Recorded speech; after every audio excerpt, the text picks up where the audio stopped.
রোদ দেখা গিয়েছে, তাই আমি চলে গেলাম নিজেদের ঘরের আশেপাশে ক্ষেতগুলো থেকে শাকসবজির সাথে খনাগুলা ছিঁড়তে, সাথে খনা ফলগুলো পুড়িয়ে পরিষ্কার করে ধুয়ে কিভাবে মাটির চুলায় রান্না করেছি সবকিছু মিলে থাকছে আজকে এই পুরো ভিডিওতে। আকনসুগুরিকুবারে সবাইকে নমস্কার। তো এই যে আমি বের হয়ে গেছি একটা থুরুং নিয়ে। প্রথমে আমি আমার বাড়ি একটু পাশে তিতকলা গাছ থেকে কয়েকটা তিতকলা ছিঁড়ে নিব। এই যে আমাদের নিজেদের গাছে তিতকলা নিজ হাতে পেরে অনেক খুশি লাগতেছিল। এটা নাকি আমার বাবা লাগিয়েছিল। প্রথমে নাকি মনে করেছে বেশি ফল ধরবে না, কিন্তু ভাই দেখেন এতগুলো ফল ধরছে। মনে হচ্ছিল না যে এতগুলো ফল ধরবে ছোট একটা গাছে। মা বলেছে এই তিতকলা গাছ থেকে নাকি আজকে প্রথম ছিঁড়তেছি। তো আজকে আমাদের গ্রাম সাইড থেকে আমাদের বিহারে ছোয়াইন দানের দিন, তো আমি আজকে তিতকলাও ছিঁড়ে নিচ্ছি, সাথে এই ছোয়াইন রান্না করে হচ্ছে কি বিহারে দান করা যাবে। তো তিতকলা ছিঁড়া শেষ করে আমি এখন যাচ্ছি ত্বক পাতাগুলো ছিঁড়তে। ত্বক পাতা ছিঁড়তে যাচ্ছি আজকে আমি দাদিদের ক্ষেত থেকে, মানে দাদিদের ক্ষেত বলতে বাড়ির আশেপাশে থেকে। দাদিদের বাড়ির আশেপাশে এই ছোট একটা ক্ষেতের হিউজ পরিমাণে সবজি আছে, যেমন আপনার টক পাতা থেকে শুরু করে পুঁই শাক, কাঁচামরিচের গাছ,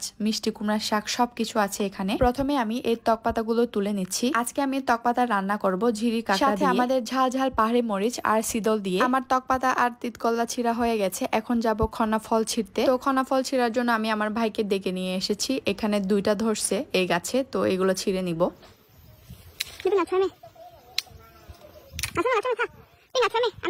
তো আমার ভাই অনেকক্ষণ ছিঁড়া ট্রাই করতেছিল কিন্তু পারতেছিল না। আমি ভাবতেছি আমি খুব সহজে পেয়ে যাব, কিন্তু না, আমিও পারতেছিলাম না। এরপর আবার আমি আমার ভাইকে দিচ্ছি মানে ছেঁড়ার জন্য। তো কুছ কিবে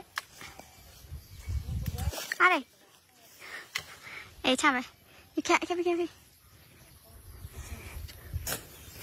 এই যে সেই খনা ফল অনেক যুদ্ধ পর হচ্ছে কি ছিঁড়তে পারলাম। একটা তো ছিঁড়া হয়ে গেছে, তো আরেকটা ছিঁড়ার জন্য ট্রাই করা হচ্ছে। খনা ফলের তরকারি আমার ছোটবেলার তেমন পছন্দ ছিল না, মানে টিটা টিটা ভাই পাস্ত, সেজন্য হচ্ছে কি আমার পছন্দ ছিল না, কিন্তু বড় হয়ে মানে এখন আমার এত ভালো লাগে। খনা ফলের তরকারি কার কার ভালো লাগে অবশ্যই কমেন্ট করে জানাবেন, আর কার কার পছন্দ না তাও কমেন্ট করে জানাবেন। খনা ফলের তরকারি কিন্তু আমার ছোটবেলা একদমই পছন্দ ছিল না, এখন কিন্তু প্রায় খাই, খুবই মজা লাগে। তো যাই হোক, খনা ফলগুলোকে আমরা এখন আগুনে পুড়িয়ে নিচ্ছি। আমরা পুড়িয়ে রান্না করব আজকে। কেউ কেউ আবার সিদ্ধ করে রান্না করে। আপনারা যদি কেউ সিদ্ধ করে রান্না করতে চান তাহলে হচ্ছে কি যে সাইজে করে আপনারা রান্না করবেন, প্রথমে কুচি কুচি করে কেটে নেবেন, এরপর সিদ্ধতে দিয়ে দিবেন। এখন আমার খনা ফলগুলো পুরানো হয়ে গেছে, এখন পরিষ্কার করে ধুতে নিয়ে যাব। তার আগে আমি আমার ব্ল্যাক কফিটা একটু খেয়ে নিব। সকালে ঘুম থেকে উঠে খেতে ভুলে গিয়েছিলাম। এই ব্ল্যাক কফি আমাকে ফিট রাখতে খুবই সাহায্য করে। এই ব্ল্যাক কফিটা খেয়ে আমি প্রথম মাসে 3 থেকে 4 কেজি ওয়েট লস করেছিলাম। আমার ভিডিও যারা রেগুলার দেখে তারা জানে এই ব্ল্যাক কফি আমি রেগুলার খাই। এই ব্ল্যাক কফি আপনার ওজন কমাবে,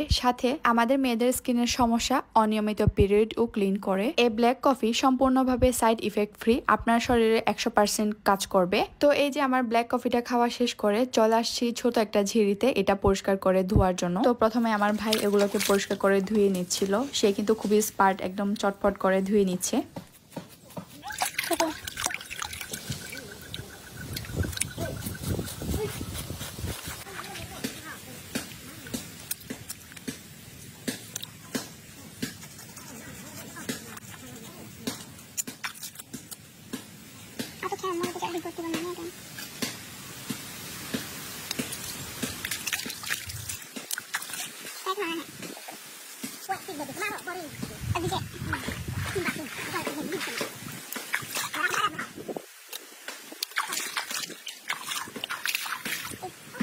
আমরা পরিষ্কার করে ধুয়ে নিয়েছি। চামড়াগুলো যেগুলো পুরো পুরো চামড়া ছিল এগুলো সবকিছু হচ্ছে কি ফেলে দিয়েছি। এখন ছোট ছোট স্লাইস করে কেটে নিচ্ছি। একটু বড় বড় হইলে কি হয়তো টিটা টিটা ভাবটা একটু বেশি আসবে, তাই আমি একদম ছোট ছোট করে কেটে নিচ্ছি, পাতলা পাতলা করে। তো আমার কুতা প্রায় শেষ, এখন পরিষ্কার করে ধুয়ে নিব।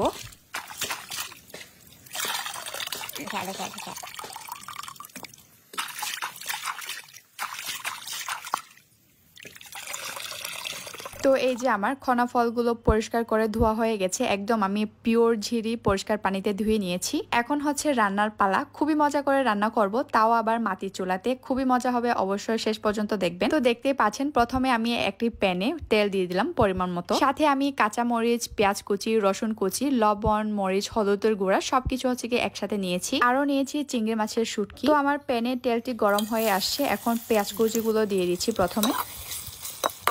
এরপর দিয়ে দিলাম কুচি করে রাখা রসুন, কাঁচা মরিচ, হলুদের গুঁড়া, মরিচের গুঁড়া, মশলা গুঁড়া সবকিছু একসাথে দিয়ে মিক্স করে নিচ্ছি।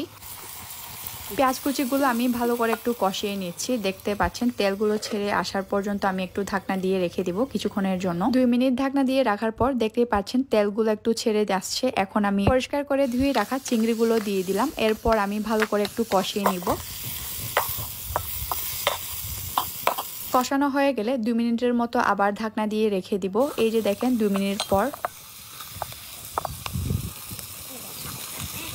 সবশেষে দিয়ে দিচ্ছি সিদলের পেস্ট মানে নাপ্পি পেস্ট। আপনারা চাইলে দিতেও পারেন, নাও দিতে পারেন। এরপর হালকা একটু নাড়াচাড়া করে রেখে দিব 3 মিনিটের জন্য ঢাকনা দিয়ে। এই যে দেখেন 3 মিনিট পর একদম তেলগুলো আর নাপ্পির ঝোলগুলো হচ্ছে কি ছেড়ে দিচ্ছে।